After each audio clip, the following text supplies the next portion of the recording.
میرے انتہائی واجب الاحترام سامعین اعظم، ستمبر کا مہینہ شروع ہے۔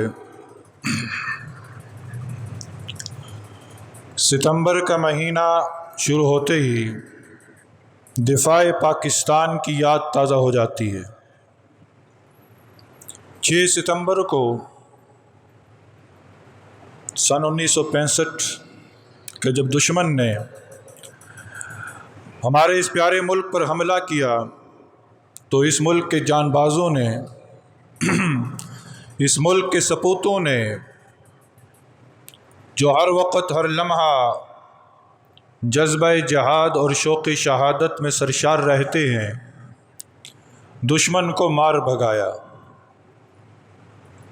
اس کی یاد کو تازہ کیا جاتا ہے 6 ستمبر کو۔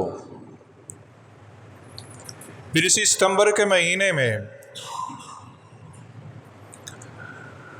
7 ستمبر سن 1974 اس ملک کی اسمبلی نے کہ جس ملک کو 6 ستمبر 1965 کو دشمن نے جب حملہ کیا تو دن کو تارے دکھائے تھے دشمن کو، اسی ملک کی اسمبلی نے 7 ستمبر 1974 قادیانیوں کو اقلیت ہی نہیں بلکہ غیر مسلم قرار دے دیا تھا۔ قادیانیوں کو غیر مسلم قرار دیا گیا۔ اس اعتبار سے یہ مہینہ جہاں ہمیں درس دیتا ہے کہ اس ملک کی جغرافیائی سرحدوں کی بھی حفاظت ہم نے کرنی ہے، ساتھ ساتھ اس ملک کی نظریاتی سرحدوں کی بھی حفاظت کرنی ہے۔ جغرافیائی سرحدیں کون حفاظت کر رہا ہے؟ فی الوقت ہمارے پاک آرمی کے نوجوان، اور جب ضرورت پڑی تو انشاءاللہ اس ملک کا ہر بچہ اپنے ملک کے دفاع کے لیے جان قربان کرنے کے لیے تیار ہے۔ اسی طرح اس ملک کی نظریاتی سرحدوں کی بھی حفاظت کرنی ہے۔ نظریاتی سرحدوں کی حفاظت کیا ہے؟ کہ ہم اپنے عقائد کی حفاظت کریں۔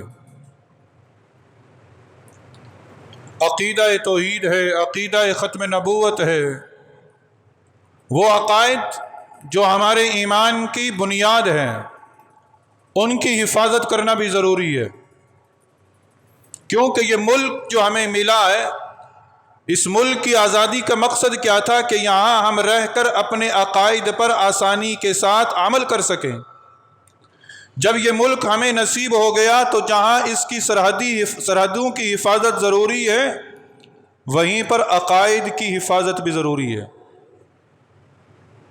سن 1947 سے لے کر آج تک الحمدللہ ثم الحمدللہ جہاں اس کی جغرافیائی سرحدوں کی حفاظت کی جا رہی ہے اور لوگ اپنی جانیں قربان کر رہے ہیں، بالکل اسی طرح اس ملک کی نظریاتی سرحدوں کی بھی حفاظت کی جا رہی ہے اور لوگ اپنی جانیں قربان کر رہے ہیں۔ ابھی حال ہی میں ہماری نظریاتی سرحدوں میں ایک عقیدہ یہ بھی ہے، جہاں دفاع ختم نبوت ہو وہیں پر دفاع صحابہ بھی ضروری ہے۔ دفاع صحابہ ہوگا تو دفاع ختم نبوت ہوگا، دفاع صحابہ ہوگا تو دفاع عظمت قرآن ہوگا، دفاع صحابہ ہوگا تو دفاع عقیدہ توحید ہوگا، کیونکہ اولین مخاطب کون ہے؟ وہ صحابہ ہیں۔ اس شریعت کے اولین مخاطب کون ہیں؟ وہ صحابہ ہیں۔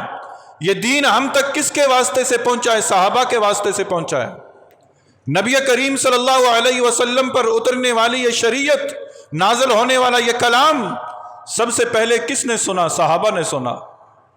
اگر ہم صحابہ کو بیچ میں سے نکال دیں گے تو نہ ہمیں نماز کا پتہ چلے گا، نہ قرآن کا پتہ چلے گا، نہ روزے کا پتہ چلے گا، نہ زکوٰۃ کا پتہ چلے گا۔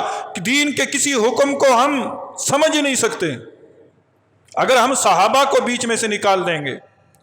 تو عظمت دفاع صحابہ بھی ضروری ہے، اور اسی عظمت کا دفاع کرتے کرتے ابھی گزشتہ دنوں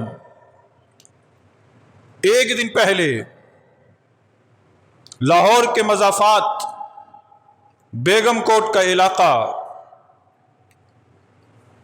عظمت دفاع صحابہ کانفرنس، اور اس میں ایک مرد مجاہد علامہ عبد المتین اصغر صحابہ کی عظمت کو بیان کرتے کرتے خالق حقیقی سے جا ملتے ہیں۔ اے عبد المتین، ہم آپ کی عظمت کو سلام پیش کرتے ہیں، آپ کتنے خوش نصیب ہیں، موت تو برحق ہے، موت نے آنا ہے، موت سے کوئی شخص بچ نہیں سکتا، موت آئی سی یو میں بھی آتی ہے، بستر پر بھی آ سکتی ہے، روڈ پر چلتے ہوئے بھی آ سکتی ہے، دفتر میں بیٹھے ہوئے بھی آ سکتی ہے۔ اے عبد المتین، آپ کتنے خوش نصیب ہیں کہ آپ کی موت اس حال میں آئی کہ آپ عظمت صحابہ کو بیان کر رہے تھے، اور کتنا پیارا مضمون بیان کر رہے تھے۔ آپ نے موت سے پہلے چند لمحے اس آیت کو پڑھا، اولئک الذین امتحن اللہ قلوبہم للتقوی، کہ اللہ رب العزت نے نبی کے یاروں کے دلوں کا امتحان لیا، اللہ رب العزت نے نبی کے یاروں کے دلوں کو پرکھا، اللہ رب العزت نے نبی کے یاروں کے دلوں کو چنا، اور پھر اسی مضمون کو بیان کرتے کرتے جب آپ اس جگہ پر پہنچے کہ رب العالمین نے فرمایا، رب العالمین نے فرمایا، ان کی زندگی کے آخری لفظ یہی تھے کہ رب العالمین نے فرمایا، اور ادھر جان خالق حقیقی کے سپرد کر دی۔ ہم چشم تصور میں اس بات کو لے کر آتے ہیں، اور عبد المتین، تو نے صحابہ کی عظمت کو بیان کرتے ہوئے یوں کہا کہ رب العالمین نے فرمایا، اور پھر رب العالمین نے یہ فرمایا ہوگا کہ یا ایتھا النفس المطمئنہ ارجعی الی ربک راضیۃ مرضیہ فادخلی فی عبادی وادخلی جنتی۔ اے عبد المتین اصغر، کل قیامت کا دن ہوگا، روز محشر ہوگا، تو اٹھے گا، ادھر سے ابو بکر آئیں گے، ادھر سے عمر آئیں گے، ادھر سے عثمان آئیں گے، ادھر سے علی آئیں گے، 1,00,000 کم و بیش 40,000 صحابہ آئیں گے، اور رب کی بارگاہ میں فریاد کریں گے، اے اللہ، یہ عبد المتین اس حال میں دنیا سے دار البقاء کی طرف آیا تھا کہ ہماری عظمت کے گن گا رہا تھا۔ رب سے مانگیں کہ اللہ ہمیں بھی ایسی ہی موت نصیب فرمائے، اللہ رب العزت ہمیں بھی ایسی ہی موت نصیب فرمائے۔ تو وہ کس بات پر بیان کر رہے تھے؟ عظمت صحابہ پر۔ محرم الحرام کے اندر مختلف مقامات پر ان کانفرنسز کا انعقاد کیا جاتا ہے، اور ان کے انعقاد کا مقصد کیا ہے کہ محرم الحرام کے شروع ہوتے ہی ایک گروہ بالخصوص صرف چند اصحاب کا نام لیتا ہے، اور ان چند اصحاب کا نام لے کر باقی صحابہ پر تنقید کرتا ہے۔ اسی لیے ان کانفرنسز کا انعقاد کیا جاتا ہے کہ عوام الناس کو بتلایا جائے کہ صحابہ سارے کے سارے جنتی ہیں، صحابہ سارے کے سارے جنتی ہیں۔